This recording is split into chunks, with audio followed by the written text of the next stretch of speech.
डांगच्या लवरिया गावात पाण्यासाठी ओरड, तालुका प्रमुखांचे गावही तहानलेले। डांग तालुक्यातील वाघाई तालुक्यातील लवरिया गावात जलसंकट गंभीर होत आहे। गावात नळ बसवलेले आहेत, पण त्यातून पाण्याचा थेंबही बाहेर पडत नाही। आश्चर्याची बाब म्हणजे हे गाव वाघाई तालुक्यातील मुख्य चंदरभाई यांचं असूनही येथे पाण्याची एवढी गंभीर समस्या आहे। पिण्याच्या पाण्यासाठी मैलोमैल भटकंती करावी लागत असल्याचे ग्रामस्थ सांगतात। विशेषतः महिलांना डोक्यावर पाणी भरलेल्या गाड्या घेऊन लांबचा पल्ला गाठावा लागतो।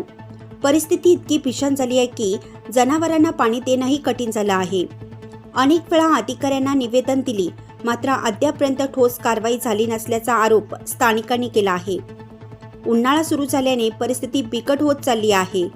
यावर लवकर तोडगा न निघाल्यास तीव्र आंदोलन करण्यास भाग पाडू, असे एका ग्रामस्थाने सांगितलं। आता प्रश्न असा पडतो की खुद्द तालुका प्रमुखांच्या गावातच पाण्याची एवढी मोठी समस्या असताना इतर गावांची काय अवस्था असेल। शासनाने तातडीनं हस्तक्षेप करून तोडगा काढावा, अशी मागणी ग्रामस्थांनी केली आहे।